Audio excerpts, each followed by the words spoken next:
All right, good afternoon. You're only three. Where are your friends? All right. How are you guys doing? Good. Okay. And did you guys watch the video of our previous meetings? Most Mondays. Yeah. Please watch these videos because actually there's a lot of examples that we need to cover in this chapter, and it's hard to repeat all the materials every day. So please do try to watch those videos and read the material from the textbook. So today we're going to work on the last example of chapter 13. Okay. You guys are familiar with the elements of an optimization model, how to develop a model, how to find the identify the different type of variables for the optimization model. Now today we are going to, and actually I solved two examples on Monday and Wednesday. Today I would like you to open your textbook and try to solve this example on the Excel. And once you're done, I will solve this problem and show how you can develop an optimization model and how to get the result and interpret its results. Please open this example 13.3 and follow the instructions given in the textbook and solve that example in the Excel sheet.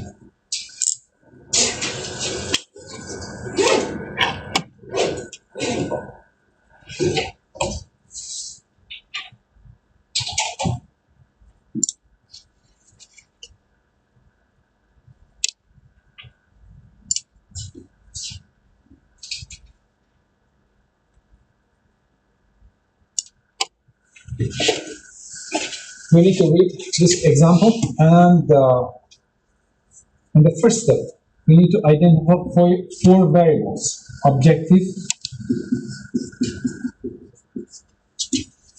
What's the variable that we want to maximize or minimize? The second is the decision variable.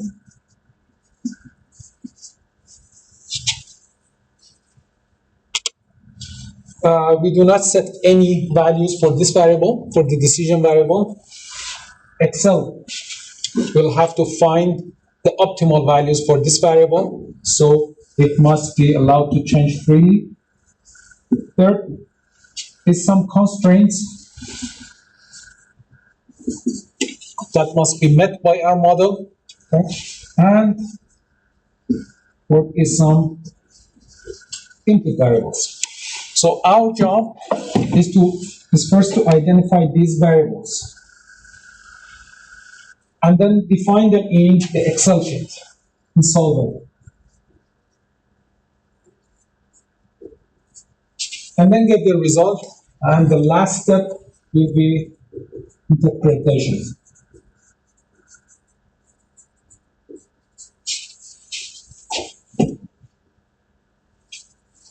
So try to read this example and identify these variables.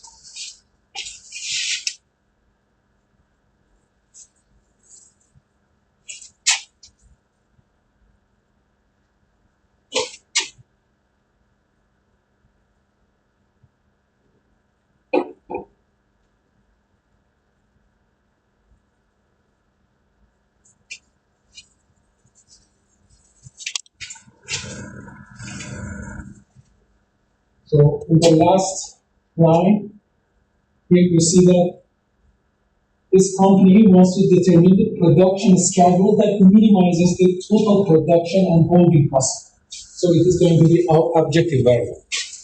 Total production and holding cost.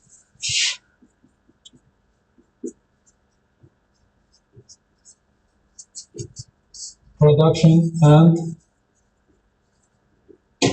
holding cost. As it is our cost, it has to be minimized. Because as you know, all companies, businesses, they want to maximize their profit by maximizing their revenue minus cost or minimizing their cost. This example is about minimizing the cost, and cost includes two elements: total production and holding cost.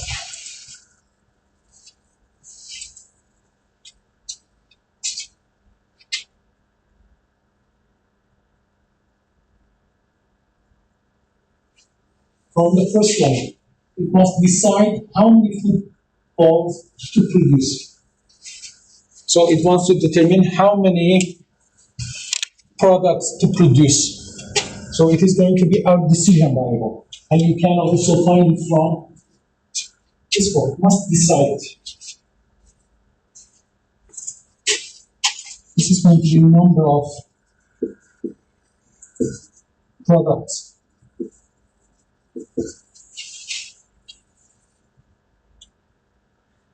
There are some input values for the cost for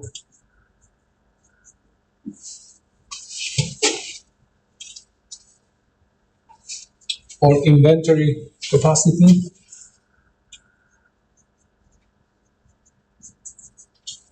and the constraints.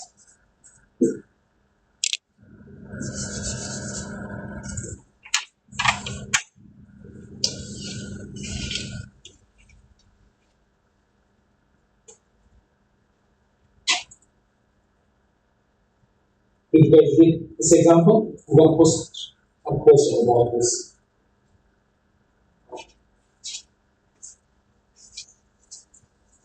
Please read this part and see what is objective, what's decision, what's constraint.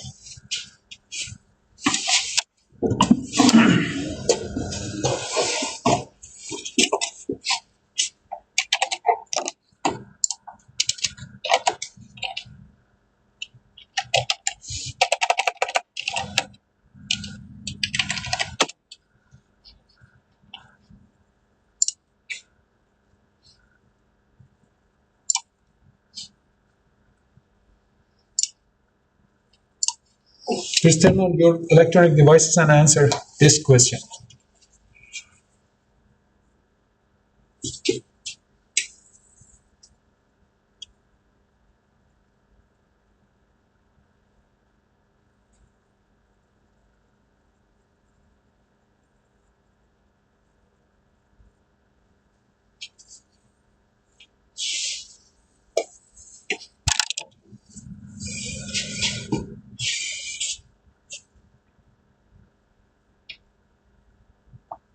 Okay, I got 5 answers. Ooh. Only 20% correct. I said that objective is total cost on holding.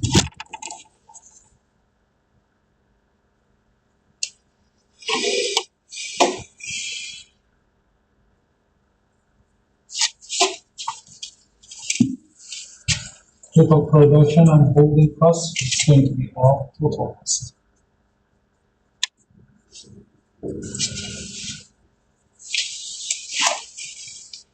So next question.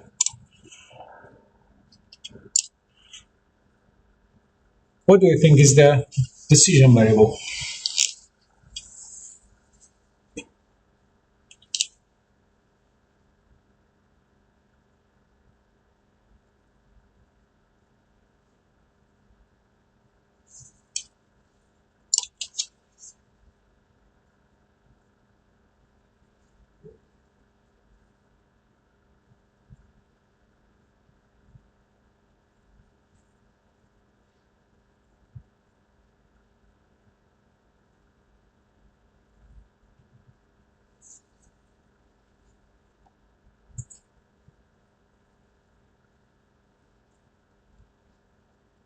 Okay.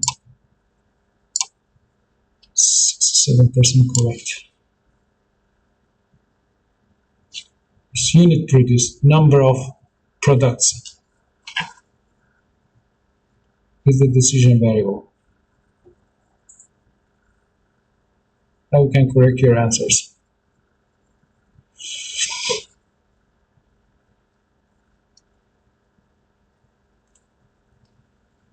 Now let's go to the next.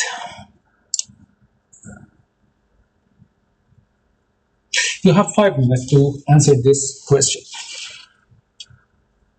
Just take a look at this example and see how many constraints are there in this question.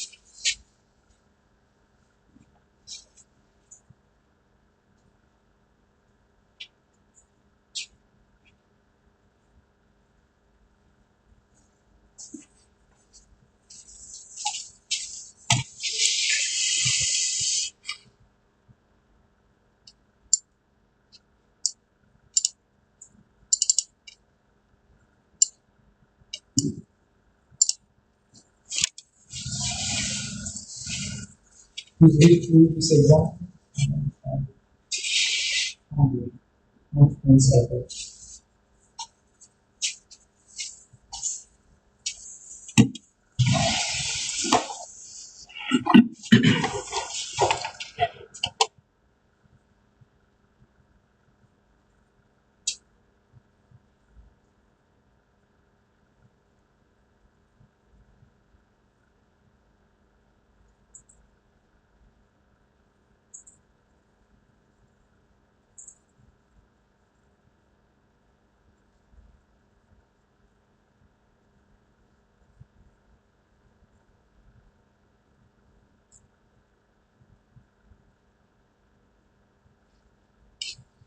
We can also open the Excel file for this example, the production, this example, production planning from chapter 1 folder, chapter 13 folder, and see how many constraints do we have in this example.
From the top, we have one constraint here.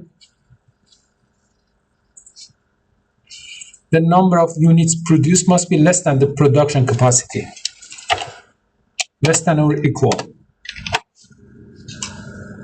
So this one will be our first constraint. The next constraint is that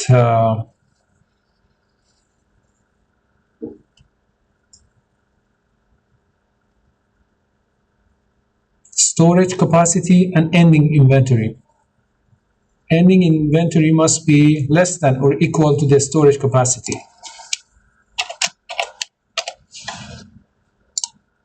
This one is going to be the second constraint. And the third constraint,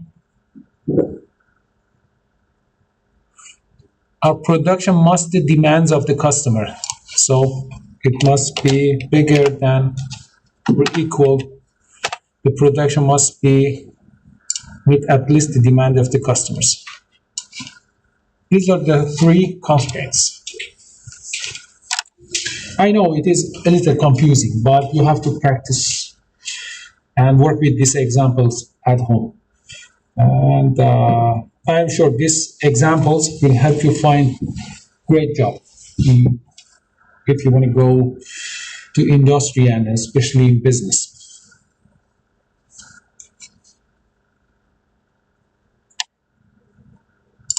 So So now you can submit your answers on poll everywhere. Okay.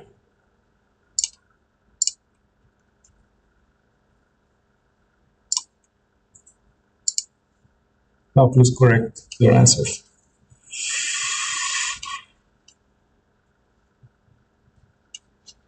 There are 3 constraints. Now you can just focus on the example and try to solve this example on Excel sheet.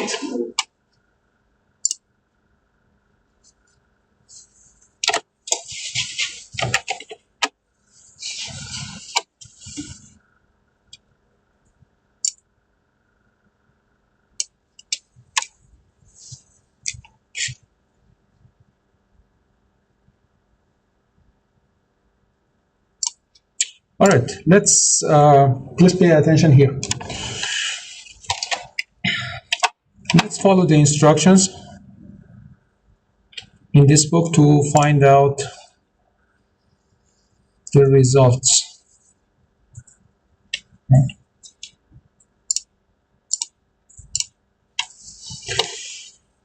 We have a manufacturing company. It produces a number of products. Okay. It must decide to use a 6-month planning horizon. They forecasted demand for the next 6 months are these values. It wants to meet the demands on time, and it has 5,000 footballs in inventory.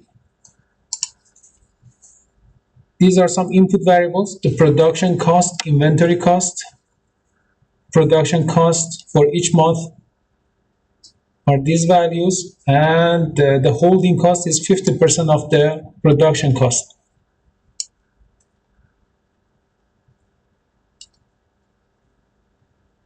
So we want to see how many of each of these balls or products to produce to be able to minimize the cost, production and holding cost.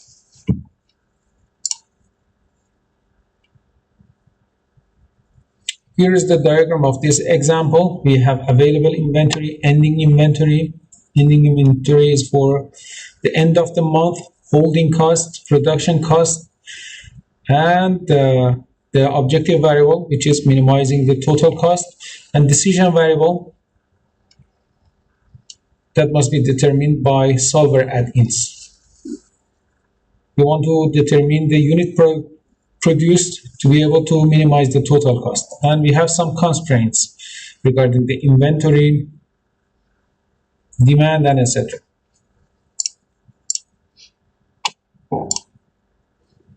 Now, with these instructions, we can develop our model. First,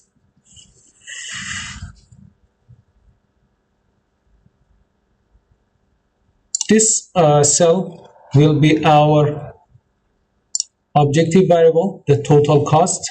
I'm going to color it gray. Unit produced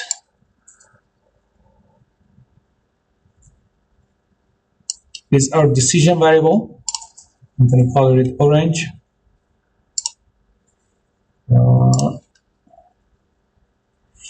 And we have 3 constraints. You see them here with this 1, 2, 3 constraints. And we have some other input variables like this. I'm going to call it in blue. Demand and etc. So these are we have identified these 4 variables. Now we need to define these variables in this Excel sheet. For the first part, the production cost for the first month is $12.5. We are not allowed to enter anything in the unit produced. The Excel or its solver add-ins determines the value of the decision variable. So we should leave them blank, or sometimes in some models we can enter some trial values. That's up to the Excel to determine these values. We have production capacity, on-hand production.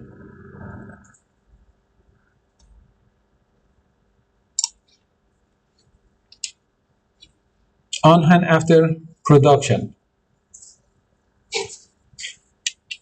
On hand after production is going to be the initial, is probably the initial inventory plus units produced.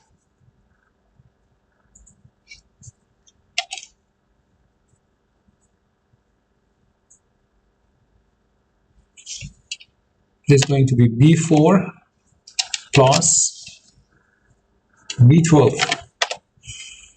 Let me check the example, B4, B12, right. Now for the first month, we have this demand. This is already given. Ending inventory.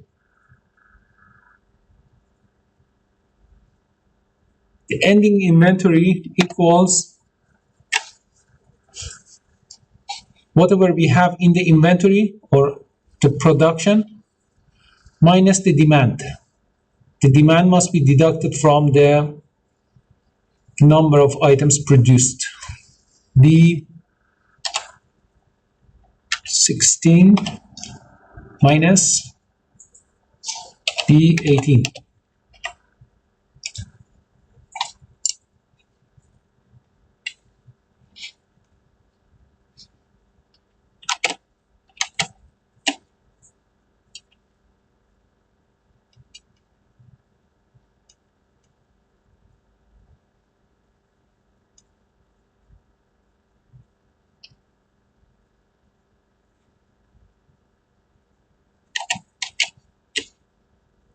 And for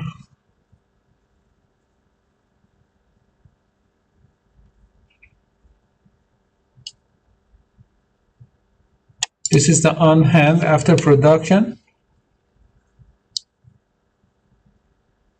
So after for the second month, our inventory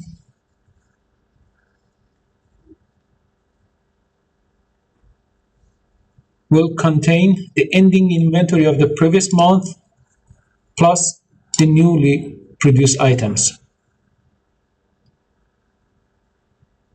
So this one is going to be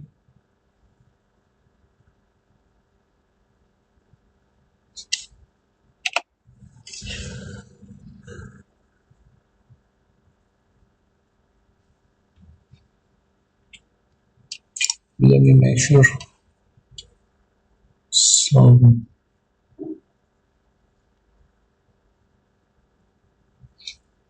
would be 16.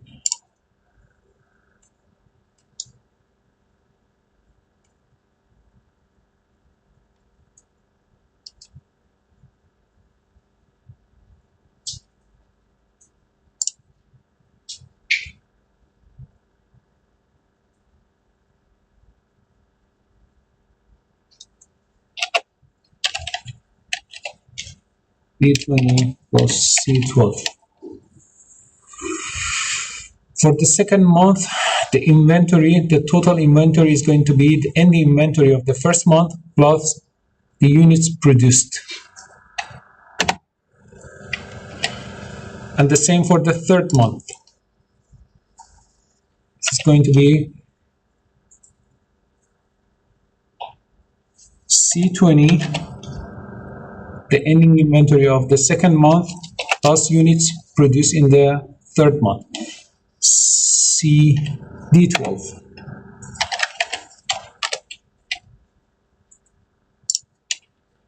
equals D20 plus E12 equals ending inventory of the fourth month E20 plus F12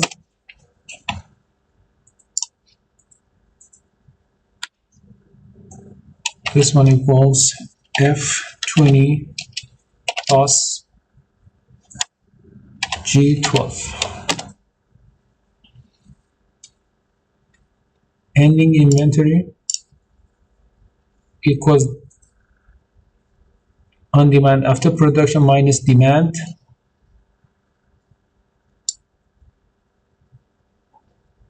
We just copy it across the cells. The production cost,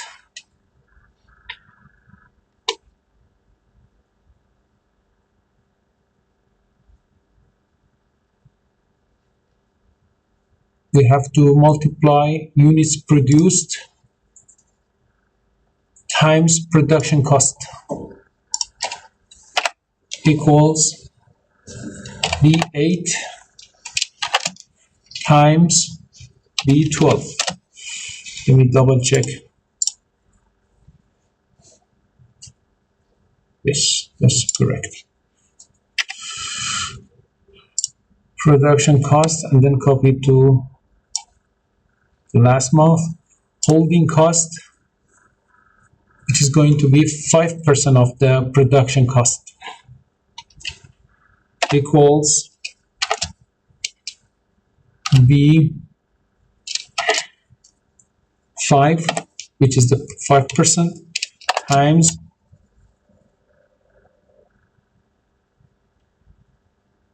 production cost is again the same, B8 times B12.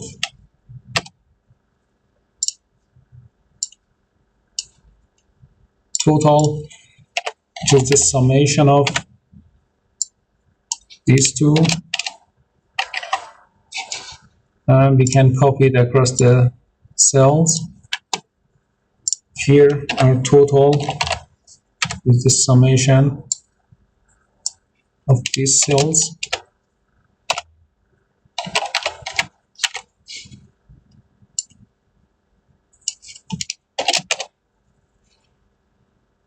And here we have summation of student. So now we have defined our formulas, connected our objective variable indirectly to the decision variable. We know our constraints, our variables. Now we can define name for these ranges. Using ranges, range names is much easier than just referring to the cell address.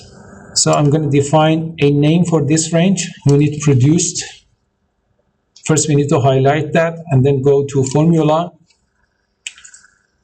create from selection. Left column will be the name of this variable. We have demand, create from selection. We have ending inventory, create from selection. Storage capacity. We usually define a range name for the constraints. Production capacity.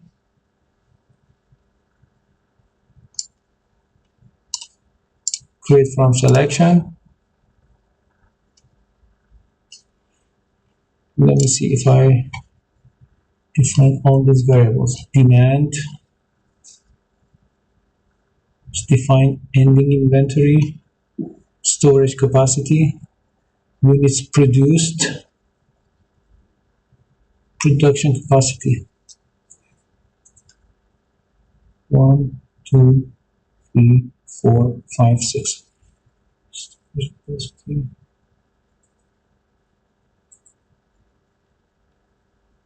Am I missing anything here?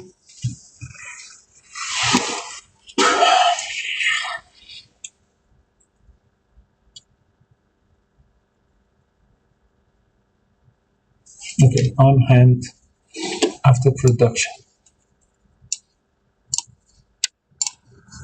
1, 2, 3 variables, 4, 5, 6 variables. And I'm going to also define a name for our objective variable. Our objective variable is the total underline cost, and this cell will be our objective variable.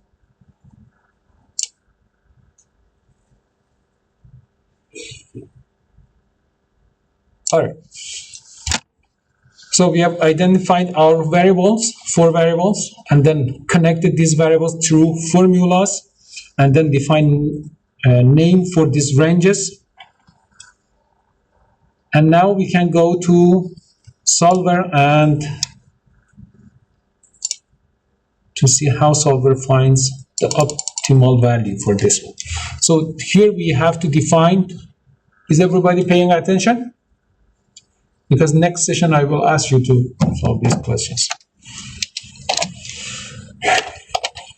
Total cost. Here we define the total, the objective variable. Here we need to define our decision variable, which is the unit produced.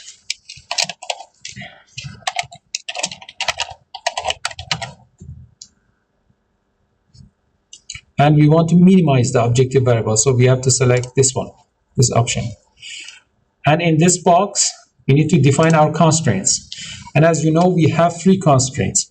Unit produced must be less than or equal to the production capacity. Units underline produced must be less than or equal to the production capacity.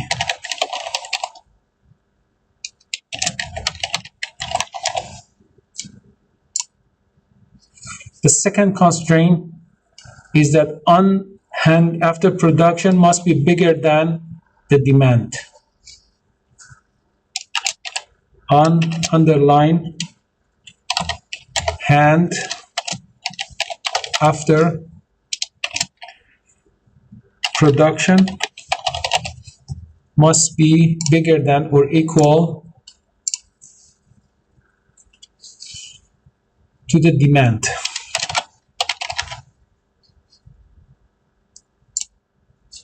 And the third constraint is that ending inventory must be less than or equal to the storage capacity. Ending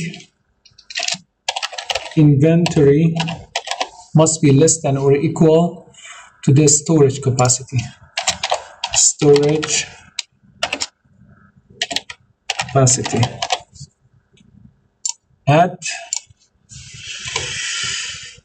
So here we have the objective variable. We want to minimize it, so we select min.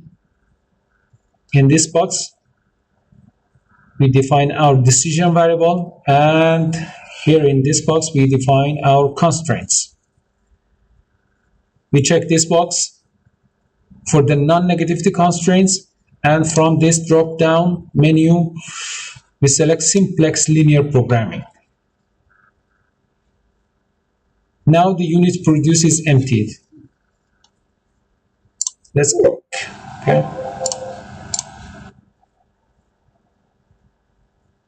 Here's the values of this for this decision variable.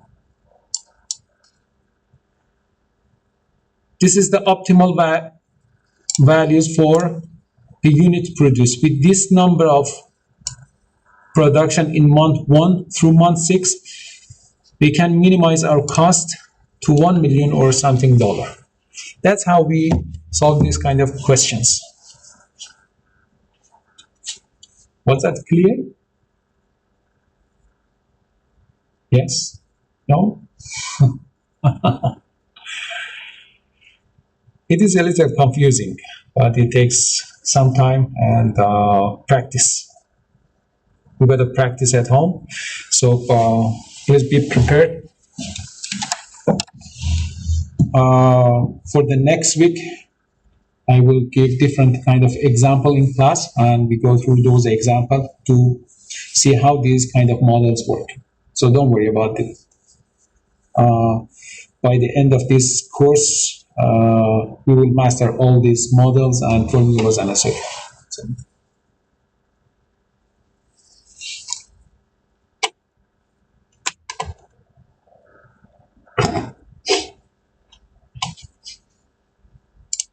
Is there any questions?